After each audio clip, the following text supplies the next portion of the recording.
1. Unrefined and ignorant. Laurentius de Voltaline, a myth. People of the Middle Ages were unrefined and ignorant, thanks to a great extent to Hollywood motion pictures.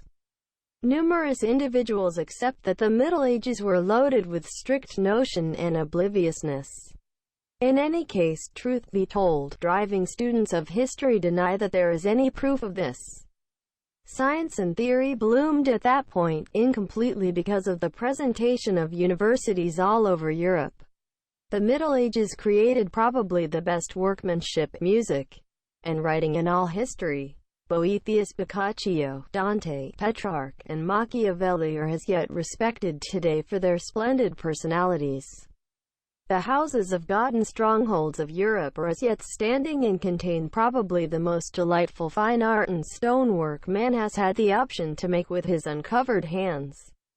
Medication at the time was crude, however it was organized and ready to grasp new thoughts when they emerged, which is the means by which we have present-day medication. 2. Level Earth. Copernicus myth. People in the Middle Ages accepted the Earth was flat. Furthermore, individuals didn't accept the Earth was the focal point of the universe. The celebrated priest Copernicus managed a final knockout to that thought, without being rebuffed, a long time before Galileo was gone after for blasphemy for asserting that it refuted the Bible was.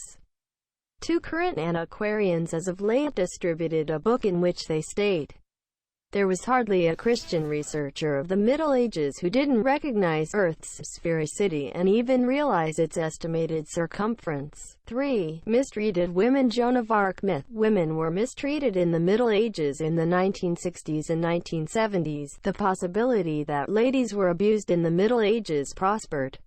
Actually, we should simply think about a couple of huge ladies from the period to see that that isn't correct in any way. Saint Joan of Arc was a young lady who was given full control of the French armed force. Her ruin was political and would have happened whether she were male or female. Hildegard von Bingen was a polymath in the Middle Ages who was held in such high regard that kings, popes, and lords all looked for her recommendation. Her music and composing exists right up till the present time. Elizabeth I managed as an incredible sovereign in her own right. And numerous different countries had ladies pioneers. Allowed ladies didn't take a shot at cathedrals, yet they positively did their fair share in the fields and towns. Besides, the standards of gallantry implied that ladies must be treated with the best of respect. The greatest contrast between the idea of women's liberation in the Middle Ages and now is that in the Middle Ages it was accepted that ladies were equivalent in pride, diverse in work. Presently, the idea has been changed to equivalent in respect and function. 4. Brutality everywhere. Assessment of violence myth. The Middle Ages were a period of incredible violence. While there was savagery in the Middle Ages, similarly as there had consistently been, there were no equivalents to our cutting-edge Stalin, Hitler, and Mao. A great many people experienced their lives without encountering savagery. The Inquisition was not the rough bloodlust that numerous motion pictures and books have guaranteed it to be, and most current students of history presently concede this promptly. Present-day times have seen destruction, mass homicide, and sequential killing, something for all intents and purposes unbelievable before the edification.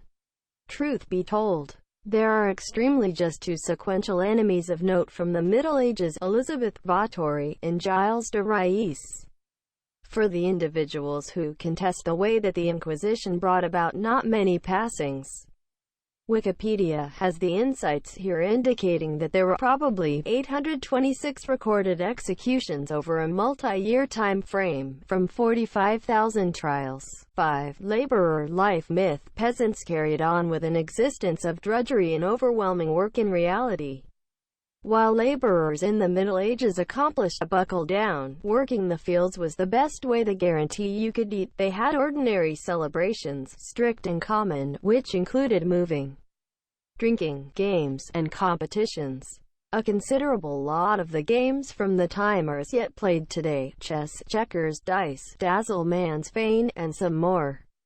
It may not appear as fun as the most recent game for the Wii, however, it was an extraordinary chance to appreciate the particularly warm climate that was brought about by the medieval warming period. 6. Foul people. Shower house myth. People didn't wash in the Middle Ages, accordingly they smelled bad. Not just is this an all-out fantasy. It is so broadly accepted that it has offered assent to an entire different arrangement of legends. For example, the deception that church incense was intended to shroud the smell of such huge numbers of individuals in a single spot. Actually, the incense was a piece of the church's ceremonies because of its history, originating from the Jewish religion, which likewise utilized incense in its penances. This legend has additionally led to the abnormal thought that individuals generally wetted in May or June, since they didn't smell so severely, having had their yearly shower. It is obviously articulate trash. Individuals wedded in those months, since marriage was not permitted during Lent, the period of retribution. In this way, back to foul individuals. In the Middle Ages, most towns had bathhouses. Truth be told, tidiness and cleanliness was exceptionally respected, to such an extent that washing was consolidated into different services. For example, those encompassing knighthood. A few people washed day by day, others less normally, however the vast majority washed. Moreover, they utilized boiling water. They simply needed to warm it up themselves, not at all like us with our cutting-edge plumbed high-temp water. The French put it best in the accompanying Latin explanation: venari, ludere, lavare, bibere, hoc est vivere. To chase, to play, to wash, to drink, this is to live. 7. Covered roofs legend. Peasants had covered rooftops with creatures living in them. First of all, the covered tops of medieval abodes were woven into a tight tangle. They were not simply packages of straw and sticks tossed on the house. Creatures would not effectively have had the option to get inside the rooftop, and thinking about how concerned the normal middle-ager was if a creature got inside, they would be immediately evacuated. Similarly, as we expel flying creatures or other little animals that enter our homes today. Also, for the record, covered rooftops were not only for poor people. Numerous strongholds and more fantastic homes had them too, in light of the fact that they worked so well. There are numerous homes in English towns today that, despite everything, have covered rooftops. 8. Starving poor legend. The poor were kept in a condition of close starvation. This is totally bogus. Laborers, the individuals who worked in manual work, would have had new porridge and bread day by day, with brew to drink. What's more, every day would have a grouping of dried or relieved meats, cheeses, and leafy foods from their region. Poultry, chicken, ducks, pigeons, and geese were normal on the laborers' supper table.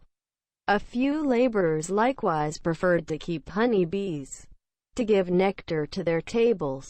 Given the decision among McDonald's and medieval worker food, I speculate the laborer food would be progressively nutritious and scrumptious. The rich of the time had an incredible selection of meats, for example, dairy cattle and sheep. They would eat a bigger number of courses for every supper than poor people, and would presumably have had various spiced dishes, something the poor couldn't manage. 9. Bolted Bibles myth. Bibles were bolted away to shield the individuals from seeing the genuine word. During the Middle Ages, until Gutenberg went along, all books must be composed by hand. This was a careful assignment, which took numerous months, especially with a book as extensive as the Bible. The activity of handprinting books was left to priests concealed in religious communities. These books were amazingly important, and they were required in each church as the Bible was perused so anyone might hear at Mass each day. So as to secure these significant books, they would be bolted away. There was no trick to keep the Bible from the individuals. The locks implied that the church could ensure that the individuals could hear the Bible. Many wouldn't have had the option to peruse each day. 10. Capital punishment legend. Capital punishment was basic in the Middle Ages, despite what numerous individuals accept.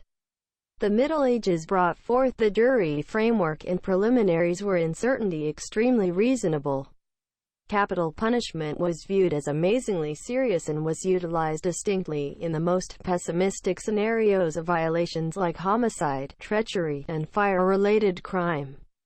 It was not until the Middle Ages started to attract to a nearby that individuals like Elizabeth I started to utilize capital punishment as a way to free their countries of strict rivals. Open decapitations were not as we find in the films. They were offered uniquely to the rich, and were typically not acted in broad daylight. The most well-known strategy for execution was hanging, and consuming was very uncommon, and typically performed after the criminal had been hanged to death first.